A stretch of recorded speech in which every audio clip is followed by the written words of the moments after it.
স্ত্রীকে সুখ দিতে পারে না। পরে যখন রুমের দরজা খুলতে বলে, তখন আমার দেওয়ারে দরজা খুলে দেয়। তখন আমাদের দুজনে একসাথে দেখে। একসাথে দেখার পরে আমার শাশুড়ি আর আমার জামাই একসাথে পিঠায়। দুজনেই মারে। মারার পরে বলে, তোরে আমি রাখুম না, তোরে নিয়ে আমি সংসার করুম না। তখন আমি বলি, কে, আমি কি করছি? তুমি আমার দিতে পারো না? আমি একজন মধ্যবিত্ত পরিবারের মেয়ে। আমার বাড়ি গ্রামে, ময়মনসিংহের জামালপুর। যারা ময়মনসিংহের চিনেন তারা কমেন্টস করবেন। গ্রামের মধ্যেই আমার জন্ম, গ্রামের মধ্যেই আমি থাকি এবং গ্রামের মধ্যেই আমি লেখাপড়া করেছি। আমি মেট্রিক পাস করেছি। আমি যখন মেট্রিক পাস করি তখন আমার বিভিন্ন জায়গা থেকে পাত্র আসে দেখার জন্য। আমি দেখতে শুনতে খুব সুন্দরী ছিলাম, যার কারণে প্রতিদিনই 2-3জন পাত্র আসতো। কিন্তু আমাকে দেখে পছন্দ হলেও সবাই যৌতুক চাইতো, যার কারণে বিয়ে হতো না। যারা জামালপুর আছেন তারা জানেন জামালপুরে যৌতুক কতটা বেশি প্রচলিত। এখানে প্রত্যেকটা মেয়েকে বিয়ে দেওয়ার জন্য যৌতুক দিতে হয়। জামালপুরের ছেলেদের ডিমান্ড বেশি, যার কারণে একদিক থেকেও ঠিক হলে আরেক দিকে ঠিক হয় না। কোনো জামাইসা মোটরসাইকেল, কোনো জামাইসা 1 লক্ষ টাকা, আবার কোনো জামাইসা গড়বড়ে পানি সার। এত কিছু দেওয়ার সামর্থ্য আমাদের ছিল না, তাই অনেকগুলো বিয়ে ঠিক হলেও পরে ভেঙে যায়। কিন্তু তখন আমার খুব খারাপ লাগতো। তখন মনে মনে চিন্তা করতাম, আমার কি বিয়ে হবে না? এভাবে প্রায় আমার 25 বছর হয়ে গেল। তারপরেও আমার বিয়ে হলো না। চারিদিক থেকে নানান জনের নানান কথা বলে, অপয়া, ও লক্ষ্মী, ওর বিয়ে হবে না, ও কপাল পোড়া। এসব কথা শুনতে শুনতে আমার মনটাই খারাপ হয়ে যেত। কারণ কেউ যদি কোনো কথা বলে তাহলে তো কারো মুখ আটকানি যায় না। আর তারা তো সত্য কথাই বলে। জামালপুরে বেশিরভাগ মেয়ে বিয়ে হয় 15 থেকে 16 বছরের মধ্যে। সেই জায়গায় আমার বয়স 25 হয়ে গেছে। আমার বান্ধবীদের বিয়ে হয়ে গেছে অনেক আগে, তাদের ছেলে মেয়েরাও অনেক বড় হয়ে গেছে, কিন্তু আমার বিয়ে হয় না। লোকে তো বলবেই, এটা বলারই তো কথা, কিন্তু আমি কি করব? তখন আমি মনে মনে একটা প্ল্যান করলাম। আমি যে দিক দিয়ে স্কুলে যেতাম, আমাদের বাড়ি থেকে একটু দূরে একটা প্রতিবন্ধী ছেলে আছে। তার একটা পায়ে একটু সমস্যা। ছেলেটা অনেক সুন্দর, সব দিকেই দেখতে স্মার্ট, কিন্তু পায়ে একটু সমস্যা, অর্থাৎ একটু ল্যাংড়ায় ল্যাংড়ায় হাঁটে। তখন ওই ছেলেটা স্কুলে যাওয়া আসার পথে আমাকে অনেক চিঠি দিত এবং সে আমাকে অনেক ভালোবাসে, আমি সেটা জানি। এবং সে একদিন চিঠির মধ্যে লিখেছিল, তোমাকে যদি আমি বিয়ে না করতে পারি তাহলে আমি জীবনে বিয়েই করব না, কারণ আমার চোখে তুমি পৃথিবীর শ্রেষ্ঠ সুন্দরী, তোমাকে দেখলেই আমার অনেক ভালো লাগে। এবং সে একদিন চিঠির মধ্যে একটা গানও লিখেছিল। আমি গানটা আপনাদেরকে একটু গেয়ে শোনাচ্ছি। নিঃশ্বাসে তুমি, বিশ্বাসে তুমি, শয়নেও তুমি, স্বপ্নেও তুমি, তুমি তুমি তুমি, শুধু যে তুমি। আকাশে চাঁদ হাসে সে তো তুমি, ঝিকিমিকি তারা জ্বলে সে তো তুমি, পোড়ালেও পোড়াবে না সে তো তুমি, আধারে জোনাকে জোনাকিতা সে তো তুমি, তুমি তুমি তুমি, শুধু যে তুমি। এখন এই গানটা আমার খুব মনে পড়ছে, তো মনে মনে ভাবলাম, ও তো আমাকে অনেক ভালোবাসে, তাহলে আমি ওকেই বিয়ে করব। সে তো আমাদের কাছে কোনো যৌতুক চায় না, আমাকেই চায়। তখন আমি রাতের অন্ধকারে তার বাড়িতে যাই এবং সে আমাকে দেখে পুরো অবাক হয়ে যায় এবং সে আশ্চর্য হয়ে আমাকে বলে, তুমি এসেছো? আমি তো তোমার অপেক্ষাতেই আছি। তোমাকে না দেখলে আমি ঠিক থাকতে পারি না। তুমি তো মেট্রিক পাশের পরে দিকে আসো না, তোমার সুন্দর মুখটাও তো আমি আর দেখতে পারি না। আমি বললাম, আপনার এসব কথা রাখুন, এখন আবেগের সময় না। আমি যা বলছি আপনি শুনুন। আপনি কি আমাকে ভালোবাসেন? আপনি কি আমাকে বিয়ে করবেন? সে আমার এসব কথা শুনে বলল, তুমি কি কি কি বলতেছো তুমি? আমি কি সত্যি শুনতেছি নাকি? তোমার ডায়লগ বন্ধ করো, তুমি কি শুনতেছো না আমি কি বলতেছি? তখন আমি বললাম, তুমি যদি বিয়ে করো তো চলো কালকে আমরা বিয়ে করব। তখন পরের দিন মা বাবাকে মিথ্যা কথা বলে তাকে জামালপুর কাজী অফিসে নিয়ে বিয়ে করে ফেলি। এবং বাড়িতে যখন আসি তখন এই কথার জানাজানির কথা তো আর বাকি নেই, কারণ একটা কথা আছে না, আকাশে ছাদ উঠলে কি আর দেখে রাখা যায়? এবং নেগেটিভ কথা খুব তাড়াতাড়ি ছড়ায়। আমার ক্ষেত্রে তাই হয়েছিল। বাড়িতে এসেই শুনি তারা কিভাবে জেনে ফেলেছে এবং বাড়িতে ঢুকতে না ঢুকতেই তারা আমাকে বিভিন্ন ধরনের গালিগালাজ শুরু করে দেয় এবং বলে, তুই এটা কি করলি? তুই একটা ল্যাংড়া ছেলেকে বিয়ে করলি? আমি তখন বললাম, তো কি করবো, তোমরা তো আমাকে বিয়ে দিতে পারছো না। কেন, বিয়ে কি তোকে দিব না? তার জন্য কি উগার কুঠি বানিয়ে রাখবো? আমরা তো যৌতুকের টাকা ম্যানেজ করতেছি, না হলে ঋণ করে হলেও তো তোকে বিয়ে দিব, ক্ষেত বেচে হলেও তো তোকে বিয়ে দিব। তখন আমি বললাম, মা, আমি তোমাদের সংসারে আর বোঝা হয়ে থাকতে চাই না। তোমরা আমার জন্য অনেক করেছো, আর করতে হবে না। তোমাদের বোঝা আমি কমিয়ে দিয়েছি। তখন মা বাবা আমাকে দেখে বলল, মা, তুই আমাদের মুখে চুনকালি মেখে দিলি, তোর কাছ থেকে এটা আমরা আশা করছিলাম না। তখন বললাম যে, মা, আমি তোমাদের মুখে চুনকালি মাখবো না, আমি আমার স্বামীকে নিয়ে ঢাকা চলে যাব। এবং পরের দিন আমরা ঢাকা চলে যাই এবং সেখানে গিয়ে আমি একটা বাসাবাড়ির কাজ নেই তখন অনেকেই বলে, কি ব্যাপার, তুমি একটা শিক্ষিত মেয়ে বাসাবাড়ির কাজ নিলে? কিন্তু আমরা তো ঢাকায় গিয়েছিলাম একদম নিঃস্ব অবস্থায়, তাই প্রথমে তো আর কোনো চাকরি পাওয়া যায় না। তাই আমি একটা বাসাবাড়ির কাজ নিই, এবং আমার বাসার মালিকটাও খুবই ভালো ছিল, এবং তারা আমার সমস্ত কথা শুনে তাদের যে দারোয়ানের রুমটা আছে আমাকে সেখানে থাকতে দেয়, এবং আমি আমার স্বামীকে নিয়ে সেখানেই ছিলাম। এবং এ বাড়িতে আমি 2 বছর কাজ করি। 2 বছরে প্রায় আমি 3 লাখ টাকার মতো জমিয়েছি। তখন আমার স্বামীকে আমি ছোট্ট একটা দোকান দিয়ে দিই, এবং সে খুব ভালোভাবেই এখানে ব্যবসা করে। এবং আমার স্বামী রাতের বেলাও ভালো চালাতে পারে, দিনের বেলাও ভালো চালাতে পারে। অনেকেই মনে করে প্রতিবন্ধীরা মনে হয় স্ত্রীকে সুখ দিতে পারে না, এবং আমিও প্রথমে তাই ভাবতাম। কিন্তু বাসুর ঘরে আমার চিন্তা ভাবনা বদলে গেল। বাসুর ঘরে যখন আমার স্বামী এলো, দেখলাম এত বড় 12 ইঞ্চি লম্বা হবে, এবং অনেক মোটা গোড়ার মতো। আমাদের বাড়িটা অনেকটাই গ্রামে পড়ছে। আমাদের গ্রামে কোনো ভালো স্কুল নেই। তো আমি ছোটবেলা থেকেই আমার নানির বাড়িতেই থাকি, আর নানির বাড়ির পাশেই ভালো একটা স্কুল আছে। তো মা ভর্তি করে দেয়, আমি নানির বাড়িতেই থাকি। নানা, নানি আর মামা আছে। মামা এখনো বিয়ে শাদী করে নাই, তো মামা বাহিরে থাকে। তো বাড়িতে নানা, আমি আর নানি ছাড়া কেউ নেই। তো মা মাঝে মাঝে যায়, কালার আসে। তো এইভাবেই আমি আস্তে আস্তে বড় হই। আমার আস্তে আস্তে লেখাপড়ার চাহিদাও বাড়তে থাকে। তো লেখাপড়ার চাপ যখন বেশি, আমি আর আমাদের বাড়িতে যাই না, নানার কাছেই থাকি। আমার নানি, আমার নানা আর আমি তিনজনই আমরা একসাথেই ঘুমাই। তো আমি তো ছোট, একা ঘুমাই না, ভয় করে। নানি, নানা আর আমি একসাথেই ঘুমাই। তো এভাবেই বেশ কিছুদিন কাটে। বেশ কিছুদিন বলতে বছর 2-1 নানির বাড়ি থেকে লেখাপড়া করি। আস্তে আস্তে আমি বড় হতে থাকি। জামা পড়লে তো সবকিছু বড় হয়ে উঠতে থাকে। আস্তে আস্তে আমার বডি ফিটনেসও বাড়তে থাকে। তো জামা পরলে ওটি তো বাড়তেই থাকে। তো আমি যখন বড় হতে থাকি, তখন আর আমি নানার কাছে শুই না। নানা বারান্দায় চৌকি আছে, চৌকির মধ্যে থাকে, নানি আর আমি ঘুমাই। এইভাবেই বেশ কিছুদিন যায়। দেখি নানা না শয়তানি করে, আমার সাথে দুষ্টামি করে, খুব দুষ্টামি করে। আমারে জড়াই ধরে, শরীরের মধ্যে হাত দিয়ে বলে কটি। আমার নানা বলে, কটি হইতাছে তোর 2টা। আমি নানারে কইতাম, নানা দেখো, এইসব ধরনের দুষ্টামি ভালো লাগে না, তুমি হাত দাও খায়, এমনিতেই ব্যথা করে খালি। তখন নানা কইলো, ব্যথা তো করেই, প্রথম প্রথম মেয়েদের বুকুতে খুব ব্যথা করে, আর এসব ঠিক হয়ে যাইব। নানা আমাকে এভাবে সব কইতো। যখন এভাবে বলতো, আমি আর মাইন্ডে নিতাম না। নানা দুষ্টামি করতেই পারে, কিন্তু নানা সবসময় আমার বুকে হাত দেয়, পাছার মধ্যে হাত দেয়, পুরো শরীরে হাত দিয়ে চাপ দেয়। তো একদিন দুষ্টামি চলে, নানা আমাকে বুকের মধ্যে এমন জোরে চিপি দেয়, খুব ব্যথা পাই, চোখ দিয়ে পানি একদম বের হয়ে আসে। তো আমি নানাকে বললাম যে, নানা তুমি ব্যথা দিলে এইভাবে? নানা বলে, না, দুষ্টামি চলে, আসলে চাপ লেগে গেছে। পরে কয়, দেখ তুই কিছু মনে করিস না। তো ঠিক আছে, খুব ব্যথা পাইছি কিন্তু নানা, খুব ব্যথা করতেছে।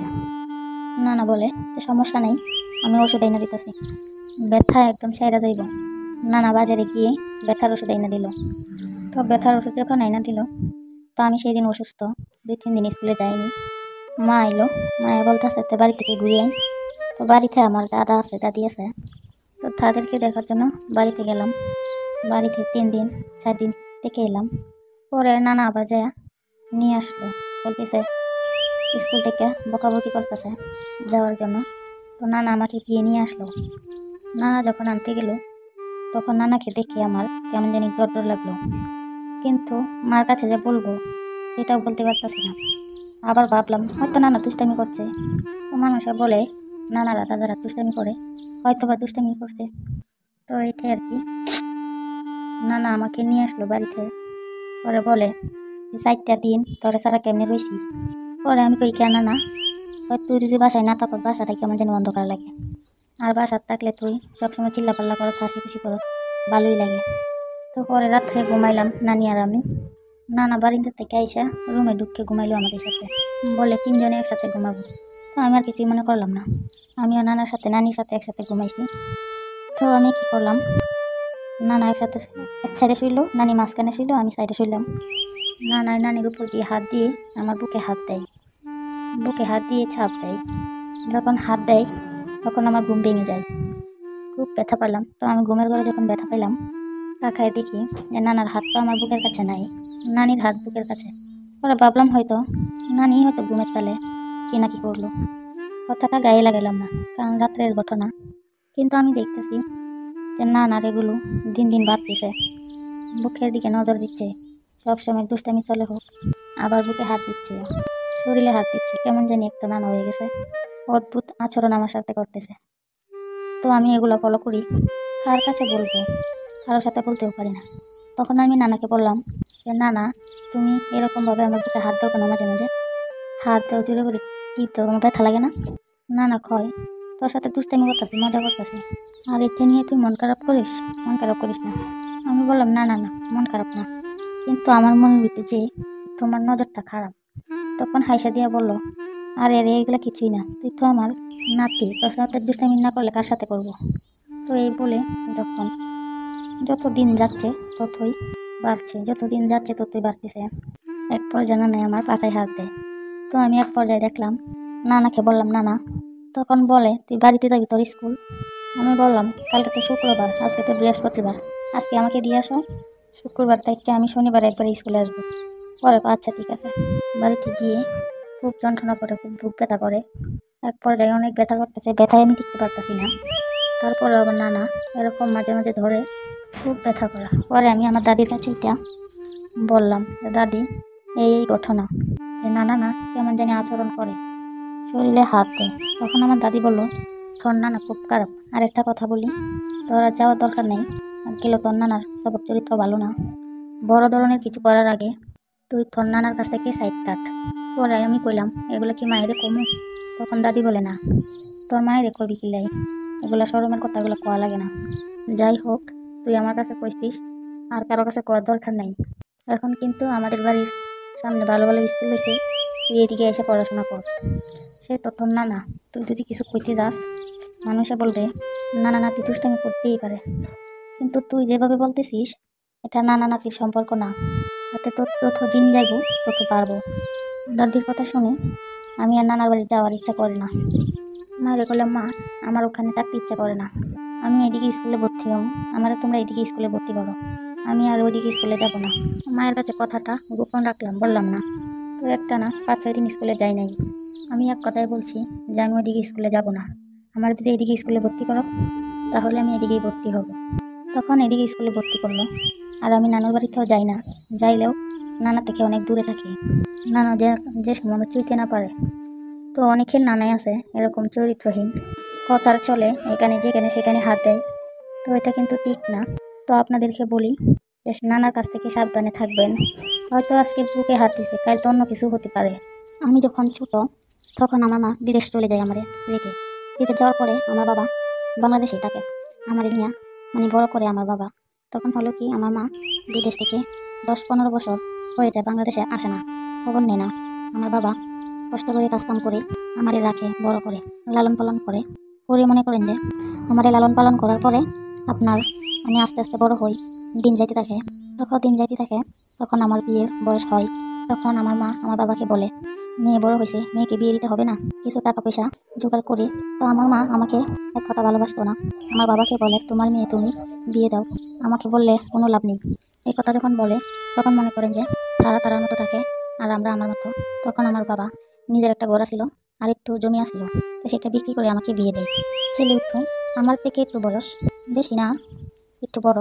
পরে আপনার সেই ছেলের কাছে বিয়ে দেয় পরে বাসরাতের দিন সে আমার কাছে আসে, আইসে আমার কাপড় খুলে, ওর কাপড় আমি খুলি, মানে ওরকম একজন একদিনে না চিনলেও কি মনে করেন একটা আন্ডারস্ট্যান্ডিং হয়ে গেছে। তো সে আমার সাথে থাকে, থাকার পর দেখি ওই জিনিসটা একদম ছোট। আমি ভাবতেছি মানুষেরটা হয়তো এরকমই হয়, এতটুকুই হয়, একদম ছোট। আমি ভাবতেছি হয়তো মানুষের জিনিস এতটুকুই হয়। তখন সে আমার সাথে থাকলে কি কোনো ফিলিংস পাই না, মজা পাই না, মানুষের যে একটা ফিল, একটা মজা, সেটা আমি পাই না। না পাইলে আমি আর কিছু তাকে বলি না, বলি আমার হয় না। সে বলে, তোমার না হলে আমার কিছু করার নেই। এই কারণেই কিছু করার নাই, কারণ হয়েছে যে আমি যতটুকু পারি আমি তোমাকে ততটুকু দেই, ওর বেশি আমার পক্ষে দেওয়া সম্ভব না। তখন আমি বলি, এটা কীরকম কথা বলো, এর পক্ষে তোমার বেশি দেওয়া সম্ভব না, আমি তো একটা মানুষ, আমার একটা চাহিদা আছে না, তো তোমার চাহিদা থাকলে তুমি অন্য জায়গায় যাই মিটাই নেবা, আমাকে আর বিরক্ত করো না। এই কথা বলে তারপর কয়েকদিন পার হওয়ার পরে এগুলো কথা যখন বলার পর আস্তে আস্তে দিন যায়, রাত যায়, ও ওর মতো করে ঘুমায়, বলে আমি তাই না চেষ্টায়ও বুকে আনতে পারি না, বুঝ বলি হাত দেয় না। তো কীরকম জানি একটা চেঞ্জ হয়ে যায় আস্তে আস্তে। সারাদিন কাজ করে, রোদে মাঠে মাঠে কাজ করে, তো আস্তে আস্তে তখন ওই অন্যরকম হয়ে যায়। হয়ে যাওয়ার পরে আমার যে একটা দেওর ছিল, এই দেওয়ার পরে কি মানে আমারে পছন্দ করতো। তো আমি তো এটা ভাবিও নাই, কারণ আমি ওর ভাবি, কিন্তু সেও বলতে পারে না যে আমারে পছন্দ করে। সে আমারে কথায় আকারে ইঙ্গিতে বোঝায় যে সে আমারে পছন্দ করে। পরে একদিন আমি ওরে ধরছি, আচ্ছা তুমি সত্যি করে বলো তো, তুমি আমার কি বোঝাইতে চাও? তো অবশ্যই তুমি একটা কিছু বুঝাইতে চাও, হয় না? তুমি আমার সাথে মিথ্যা কথা বললা, যাও তুমি আর আমার সাথে কথা বলবা না। তখন আমার বলে সত্যি? আমি বলি হ্যাঁ। ক তাহলে করছে একটু কথা বলার ছিল। আমি বলি কি? কয় তোমার একটা কথা বলতে চাই। আমি বলি কি? তুমি কি সত্যিই বুঝো না যে না আমি কিছু বুঝি না? হয় ভাবি একটা কথা বলবো, মাইন্ড করবে না তো? তো আমি বলি না মাইন্ড করবো না, বলো। পরে আমারে বলে যে আমি তোমারে অনেক পছন্দ করি, তোমারে যখন ভাই বিয়ে করছে তখন থেকেই আমি পছন্দ করি। তো কোনো সময় মুখটা বলতে পারি নাই যে তুমি আমার ভাবি, পরে কি না কি মনে করো, তাই কোনো সময় তোমার আমি মুখটা বলি নাই। পরে বলি দেখো তুমি এসব কথা বলবা না, আমি তোমার ভাবি, ভাবি হই, ঠিক আছে? তুমি এসব কি বলো না বলো, তুমি আমার সাথে কথা বলার চেষ্টাই করবা না। তখন আমার সরি বলে মাপটা চায়। তখন আমি আর ওর সাথে কথা বলি না, কারণ ওই আমার দেওর হয়, তার জন্য ওর সাথে আমি কথা বলি না। আর আমি পাত্তাও দিই না। তো পাত্তা না দিলে দিন যায়, আমি আমার জামাইয়ের কাছে সময়ই পাই না। সারাদিন আমিও কাজ করি, ওইও কাজ করে। তারপরেও তো সারাদিন কাজ করার পরে আমার মনে চায় তার পাওয়ার জন্য, তার কাছে দেওয়ার জন্য, কিন্তু সে তো তার ফিলিংসই নাই। এই যে একটা পুরুষ, সেই পুরুষত্ব বলতেই নাই, ফিলিংস নাই একবারে। মেশিনটাতে একটু ছোট, আর পুরুষত্ব একবারেই নেই। আমার সাথে থাকবে কি 2-1 মিনিটও থাকবে না, এরকম একটা অবস্থা। আচ্ছা ঠিক আছে মানলাম। পরে একদিন হঠাৎ করে আমার দেওয়ার গোসল করতেছে, গোসলটা নেই। তখন আমি বললাম সরো আমি পানি নিবো। তখন ও বলে নেও। তখন আমি পানি নিতেছি, ও কাপড় চেঞ্জ করতেছে, একটা থয়লা দিয়া প্যান্ট খুলতেছে। হঠাৎ করে ওর তৈলাটা পড়ে যায়। পড়ে যাওয়ার পরে দেখি ও বড় এত মোটা, মানে আমি দেখে পুরা ক্লাস ক্লাস খাইছি এটার উপরে, যে আমার জামাইটা হচ্ছে এতটুকু, আর ওটা কি লম্বা আর কি মোটা। ওই আমারে পটানোর চেষ্টা করতেছিল, আর আমি দিছি না। তখন আমি পানিটা নিয়ে চুপচাপ তুলে আসি। আমি এরপর গিয়ে দেখি ওই ওর ঘরে শুয়ে রয়েছে। তো ওর শুয়ে থাকা দেখা আমি ওর ঘরে গেছি।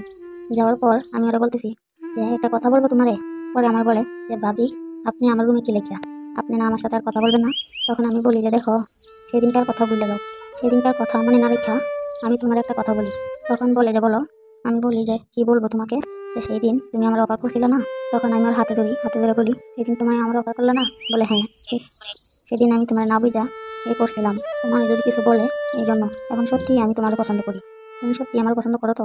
পরে আমার দেবরে লাভ দিয়ে উঠা কাটিতে আমার জড়াই ধরে আমার ঘুরানি শুরু করে। ভাবি তুমি আমার এটা কিটা বলতেছো? আমি কি স্বপ্ন দেখতেছি না বাস্তব দেখতেছি? আমি বুঝতেই পারতেছি না যে আমি তোমার এত ভালোবাসি, বিশ্বাস করো আমি তোমার এতই করি। তখন আমি বললাম সত্যি? বলে হ্যাঁ। ওরে আস্তে আস্তে ও আমার লিপ কিস করে, আমি ওরে কিস করি। ও আমার বুকে হাত দেয়, শরীরে হাত দেয়, মানে এরকম আস্তে আস্তে ফিলিংস নেই আমার। তো আমিও নেই এতে চা। তারপরে আস্তে আস্তে ইন্টিমেট হই। ও আমার কাপড় জামা খুলে, তখন আমার লজ্জাস্থানে মধু দেয়, দিয়া মুখ দিয়েও করে। মানে এত মজা পাইছি আমি ওর সাথে, তাই আমি কাউকে বলে বোঝাতে পারবো না। পরে করে কি আস্তে আস্তে প্রতিদিন ওর সাথে থাকি, প্রতিদিন আমি মজা নিই, প্রতিদিনই। কারণ আমার স্বামী তো আমার মজা দেয় না, আমাকে ফিল দেয় না, কোনো কিছুই না। পরে এরকম করে আস্তে আস্তে অনেকদিন থাকি। থাকার পরে একদিন রাত্রেবেলা স্বামীর রাইখা আমি উত্তেজনার বসে পাত্তাছি না পাইরা আমার স্বামীর রাইখা আমি আমার দেওয়ারের রুমে আসি। দেওয়ারের রুমে আসে আমি যখন আমার দেওয়ারের রুমে আসলে পরে হয় কি দেওয়ারে না দরজা খুলে রাখছে আমার জন্য। তখন আমি দেওয়ারের রুমে ঢুকি, তখনই আমার স্বামী ঘুম ভেঙে যায়। তখন আমার স্বামী খুঁজে পায় না, তখন ভাবে যে আমি ওয়াশরুমে আইছি, ওয়াশরুমে আমার খুঁজতেছে। ওয়াশরুমে খুঁজতে দেখে আমি ওয়াশরুমে নাই। তখন দৌড় পেরে আমার শাশুড়ির কাছে গেছে, দেয়া বলতেছে পরে আমি খুঁজে পাই না, ওই জন্য কই গেছে। পরে এরকম করিয়া আস্তে আস্তে খুঁজাখুঁজি শুরু হয়ে গেছে, আমি তো আর জানি না। আর এখান দিয়ে যে আমরা মিলামিশা করতেছি, চকি যা ছিল চকির অনেক শব্দ, কের কের করে শব্দ হইতাছে। তো এই দিকটা আমার শাশুড়ি আর আমার জামাই সন্দেহ করছে। সন্দেহ কইরা আইসা আমার রুমের দরজা খুলতে বলতেছে। পরে যখন রুমের দরজা খুলতে বলে তখন আমার দেওয়ারে দরজা খুলে দেয়। তখন আমাদের দুজনে একসাথে দেখার পরে আমার শাশুড়ি আর আমার জামাই একসাথে পিঠায়, দুজনেই মারার পরে বলে তোরে আমি রাখুম না, তোরে নিয়ে আমি সংসার করুম না। তখন আমি বলি কে আমি কি করছি? তুমি আমার দিতে পারো না, তুমি আমার সাথে থাকতে পারো না, তাই তো আমি কাজ করছি। আর তোমার ভাই আমার ভালোবাসে, আমিও তোমার ভাইয়ের ভালোবাসি। তখন আমার দেওয়ারে বলে ভাবি এটা কি কোন? আমি আপনারা কবে কইছি যে আমি আপনার ভালোবাসি? আপনারা আমি একটু কইছিলাম যে আপনারা আমার ভালো লাগে দেখতে আমি আপনার সাথে থাকছি, আপনার দেহটারে ভালো লাগে, আপনারে না। পরে আমি কইলাম যে কে তুমি না কইছো তুমি আমার বিয়ে করবা, তুমি আমার বিয়ে করবা না? কো আল্লাহ, আপনি হয়েছেন আমার ভাইয়ের বউ, আপনার বিয়ে করতে আমি কোন দুঃখে যাবো? কোন হাত বলে আমার কি খায় কাম নাই? আমি এলাম একটা আদিও তো বলা আপনার বিয়ে করতে যাবো কে? তখন আমি ওর পায়ে ধরছি, যেমন করো না, তোমার ভাই তো আমার জীবনে রাখবো না আমি জানি, তুমি আমার চাইলে দিও না। পরে বলতেছে যে আপনি আমার বাইরে থইয়া আমার কাছে টাকা পড়েন আমার মেশিন দীক্ষা, আর আপনি যে আর একজনের মেশিন বড় দিকে আপনার আর অন্য কারোর কাছে যাবেন না, এটা কি গ্যারান্টি আছে নাকি? আপনারে আমার দরকার নাই, আপনি আপনার মতো থাকেন। পরে আমার স্বামী ফিরে আমার শাশুড়ি আর আমার জামাই দুজনে মিলে আমার বাপের বাড়ি যায়। নিয়ে গেলে আমার বাপে আমারে কয় তোর মায় তোরে দেখে নাই, আমি তোরে একলা পালছি, আর তুই সেই মাইয়া হইয়া তুই আমার এত বড় বদনাম করলি, এত বড় কলঙ্ক করলি, তোর মতো মাই আমার লাগবো না, তুই বাইতে বাইরা, তুই আমার বাড়ি থেকে এখনই বাইরে যাবি। এই কথাগুলো বলছে। তখন আমি ওই যাবো কি করবো? পরে মাইরা আমার বাড়ি থেকে বের করে দেয়।